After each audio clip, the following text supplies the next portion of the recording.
ناظرین، آج ہم آپ کو بولنے والے کبوتر اور ایک ایسی بدکار عورت کا واقعہ سنائیں گے جس کی شکل کتیا میں تبدیل ہو گئی۔ آخر اس عورت کا کون سا گناہ تھا کہ جس کی اسے اتنی بڑی سزا ملی؟ یہ سبق آموز واقعہ سن کر آپ حیران رہ جائیں گے اور ضرور آپ اس سے سبق حاصل کریں گے۔ ترکی کے ایک گاؤں میں ایک خوبصورت اور نیک نوجوان رہتا تھا جس کی نیک سیرتی اور خوبصورتی کی ہر کوئی تعریف کرتا تھا۔ جس کے ماں باپ بچپن میں وفات پا گئے تھے، مسجد کے مولوی صاحب نے اس کی تربیت کی تھی۔ جب وہ بڑا ہو گیا تو اپنا کھانے اور کمانے لگا۔ اس نے گھر میں ایک کبوتر بھی رکھا ہوا تھا۔ وہ نوجوان اپنے گھر میں قرآن پاک کی تلاوت کیا کرتا تھا اور وہ کبوتر بھی پاس ہوتا۔ آہستہ آہستہ وہ کبوتر بھی قرآن پاک کی آیتیں سیکھ گیا اور ان کو بعد میں ادا بھی کیا کرتا تھا۔ وہ کبوتر تھوڑا تھوڑا بولا بھی کرتا تھا۔ اللہ والے نے کبوتر کو یہی سکھایا ہوا تھا کہ ہمیشہ سچ بولنا ہے۔ سچ بولنے والوں کو اللہ تعالیٰ پسند کرتا ہے۔ اس کے گھر کے پاس ایک طوائف کا گھر تھا اور وہ طوائف بہت ہی خوبصورت تھی۔ اس طوائف کی ملازمہ نے ایک دن اس طوائف سے کہا کہ آپ کے حسن کا پورا گاؤں دیوانہ ہے، مگر ایک نوجوان ہے جس نے آپ کو کبھی نظر اٹھا کر نہیں دیکھا۔ وہ نوجوان نیک اور شریف انسان ہے، مسجد سے سیدھا گھر آتا ہے اور گھر سے مسجد اس کی رسائی ہے۔ وہ بدکار عورت کہنے لگی، یہ کیسے ہو سکتا ہے؟ میرے حسن کو دیکھ کر بڑے سے بڑا شریف بھی اپنی شرافت بھول جاتا ہے اور گناہ کر بیٹھتا ہے۔ یہ کون سا اتنا بڑا عابد و زاہد ہے جو مجھے نہیں دیکھتا؟ اس کی ملازمہ نے کہا کہ اب چاہو تو آزما کر دیکھ لو۔ اس نے کہا ٹھیک ہے۔ اب اس طوائف نے اپنا بھیس بدلا اور ایک شریف عورت کے کپڑے پہن کر مسجد کے دروازے کے سامنے جا کر کھڑی ہو گئی تاکہ جب وہ لڑکا آئے تو اس کو کسی نہ کسی بہانے سے بلا سکے اور بہکا سکے۔ وہ لڑکا جب بھی نماز پڑھنے آتا تو نظر اٹھا کر اس کی طرف نہ دیکھتا، نظر جھکا کر مسجد جاتا اور نظر جھکا کر اپنے گھر چلا جاتا۔ بات کرنا تو بہت دور کی بات تھی۔ کئی دن گزر گئے مگر اس لڑکے نے ایک نظر بھی اٹھا کر نہ دیکھا۔ ایک دن وہ بیمار ہو کر گر گئی۔ اس نوجوان نے جب اس لڑکی کو یوں زمین پر پڑی دیکھا تو اس نے سب سے پوچھا، یہ لڑکی کون ہے؟ وہاں کھڑے ہر انسان نے کہا کہ ہم اس لڑکی کو نہیں جانتے، کیونکہ اس طوائف نے اپنا بیس بدل رکھا تھا۔ لوگوں نے کہا کہ یہ کسی غریب گھر کی لڑکی معلوم ہوتی ہے۔ اس اللہ والے نوجوان نے لوگوں سے کہا کہ اس کو آپ اٹھائیں اور میرے گھر پر پہنچا دیں۔ اس کو اٹھا کر اس کے گھر پر لایا گیا تو لڑکی خوش ہو گئی کہ میرا پہلا وار کامیاب ہو گیا۔ اب میں اس نوجوان کو، اس اللہ کے بندے کو آسانی سے بہکا سکتی ہوں اور رات کی تنہائی میں بہکانا اور بھی آسان ہوگا۔ وہ لڑکا عشاء کی نماز پڑھنے کے بعد گھر آیا۔ اس نے پوچھا، آپ کی طبیعت کیسی ہے؟ وہ بدکار عورت بیماری کا بہانہ بنانے لگی اور آنکھوں ہی آنکھوں میں شیطانی وار کرنے لگی اور اپنے حسن اور نزاکت کو دکھانے لگی۔ اس بدکار عورت نے ہر طرح کے تیر چلائے مگر وہ اللہ والے نوجوان کو اپنے جال میں پھنسانے میں ناکام ہو گئی۔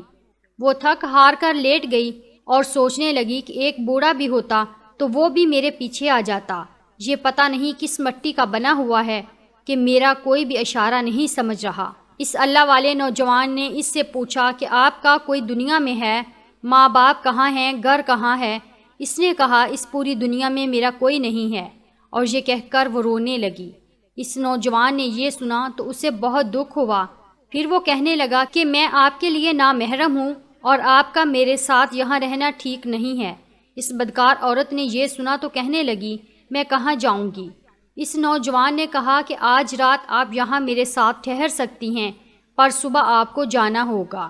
یہ سن کر وہ بدکار عورت سوچنے لگی کہ کس طرح اس سے گناہ کرواؤں، لیکن پھر بھی وہ ناکام رہی۔ صبح ہوئی تو اس نوجوان نے مولانا سے جا کے مشورہ کیا کہ ایک غیر محرم عورت میرے گھر پر رہ رہی ہے، میں بہت پریشان ہوں، کیا کروں؟ مولانا صاحب نے کہا کہ اگر اس کے آگے پیچھے کوئی نہیں، غریب ہے، لاوارث ہے، تو تم اس سے نکاح کر لو، آخر تم جوان ہو، شادی تو کرو گے۔ اس نوجوان نے واپس آ کر اس لڑکی کو بتایا کہ مولانا صاحب کہہ رہے ہیں کہ میں تم سے نکاح کر لوں۔ یہ سن کر وہ لڑکی خوفزدہ ہو گئی۔ میرا ارادہ تو اس سے نکاح کا نہیں ہے، میں تو اسے ناجائز تعلقات قائم کرنا چاہتی ہوں، میں یہاں اس کی بیوی بننے نہیں آئی۔ اس بدکار عورت نے کہا کہ مجھے آج رات سوچنے کا ٹائم دو، میں صبح آپ کو بتاؤں گی۔ وہ ساری رات سوچتی رہی آخر کروں تو کیا کروں۔ آخر اس نے فیصلہ کیا چلو جھوٹ موٹ ہی سہی، آخر یہ نوجوان تو مجھے ملے گا، جب میرا کام ہو جائے گا تو میں اس کے گھر سے بھاگ جاؤں گی۔ صبح اٹھتے ہی اس نے اس نوجوان سے کہا کہ میں آپ سے نکاح کے لیے تیار ہوں۔ اس نوجوان کو یہ سن کر بہت خوشی ہوئی کہ آخر میں کسی بے سہارا کا سہارا بنوں گا۔ پھر اس نے مولانا صاحب کو بلایا اور نکاح پڑھا۔ کچھ دن گزر گئے، جب اس طوائف کا نوجوان سے دل بھر گیا تو اس نے سوچا کہ اب اس کو یہاں سے جانا چاہیے۔ اس بدکار عورت نے اپنی ملازمہ کو پیغام بھیجا کہ میں یہاں سے نکلنا چاہتی ہوں، بندوبست کرو۔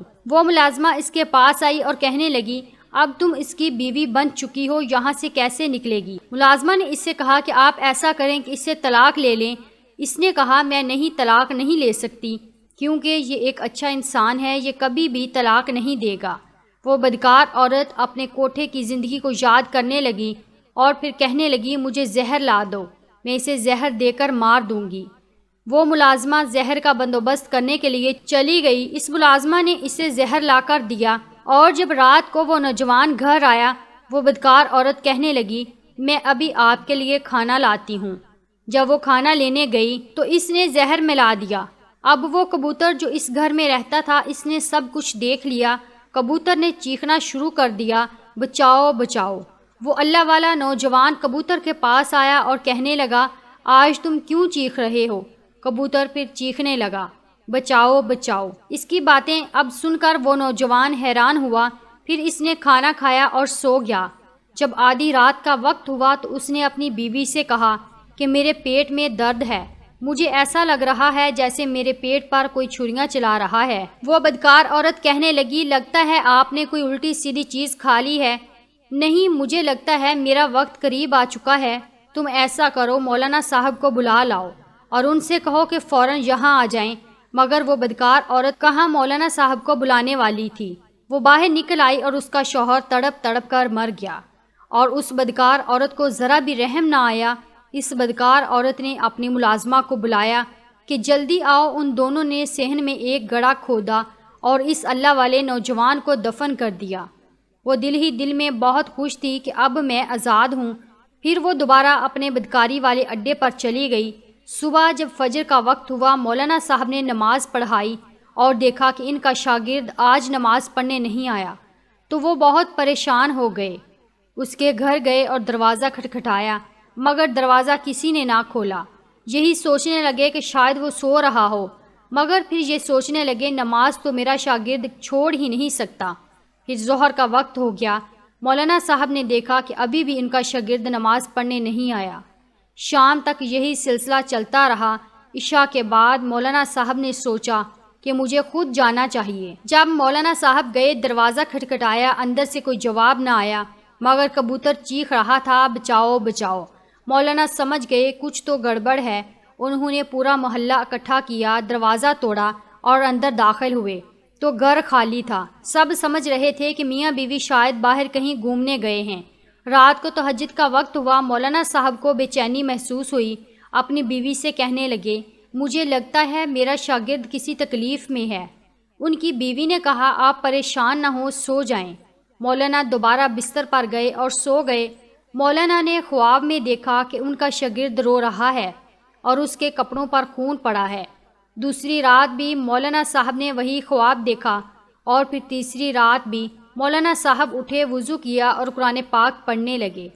جیسے جیسے مولانا صاحب قرآن کی آیتیں پڑھتے جا رہے تھے، تمام راز ان پر کھلتے جا رہے تھے۔ ان کو بتایا گیا کہ گھر کے صحن میں جا کر دیکھو۔ اب مولانا صاحب پھر پریشان کہ مجھے گھر کے صحن کا اشارہ کیوں کیا گیا ہے۔ مولانا صاحب نے اپنے ساتھ محلے کے کچھ لوگ لیے اور نوجوان کے گھر پہنچ گئے۔ جب اس فرش کو کھودا گیا تو وہ تڑپ کر رہ گئے۔ اس کو دیکھتے ہی مولانا صاحب نے اپنا سر پکڑ لیا اور زمین پر بیٹھ کر رونے لگے۔ مولانا صاحب نے دیکھا کہ اس کی بیوی یہاں نہیں ہے۔ انہوں نے سب سے پہلے اس کی تدفین کی، اس کا جنازہ پڑھایا، پھر اپنے شاگرد کے گھر آئے اور اپنے شاگرد کو یاد کر کے رونے لگے۔ اللہ پاک نے کبوتر کو بولنے کی توفیق عطا فرمائی۔ اس نے کہا کہ وہ ایک طوائف عورت تھی، بدکار تھی اور اس سے زنا کرنا چاہتی تھی۔ وہ بدکار عورت بیس بدل کر آئی تھی۔ اس نے سب کو بیوقوف بنایا تھا۔ اس نے اس نوجوان سے نکاح کیا اور پھر اسے زہر دے کر مار دیا اور پھر اپنے کوٹھے پر چلی گئی۔ چند لوگوں کے ساتھ مولانا صاحب اسی بدکار عورت کے کوٹھے پر گئے۔ مولانا صاحب نے کہا کہ باہر آؤ۔ مولانا صاحب اندر نہیں جانا چاہتے تھے۔ اتنے میں اس بدکار عورت کی ملازمہ روتے ہوئے باہر آئی اور کہنے لگی، آپ اس نیک انسان کے استاد ہیں؟ مولانا صاحب نے کہا، ہاں، میں اس کا استاد بھی ہوں اور باپ بھی۔ پھر مولانا نے کہا، بلاؤ اس بدکار عورت کو۔ ملازمہ نے کہا کہ اس کو اس کے گناہ کی سزا اس دنیا میں ہی مل چکی ہے۔ جس رات وہ اپنے شوہر کو مار کر اڈے پر آئی تو وہ بہت خوش تھی، تیار ہو کر بدکاری کے لیے باہر نکل رہی تھی کہ ایک دم اس کا جسم بدلنے لگا اور دیکھتے ہی دیکھتے اس کا جسم اور اس کا چہرہ کتیا کی شکل میں بدل گیا۔ اس کو ایک کمرے میں بند کر دیا ہے کیونکہ اس کا چہرہ دیکھ کر ہمیں خوف آتا ہے۔ استغفر اللہ۔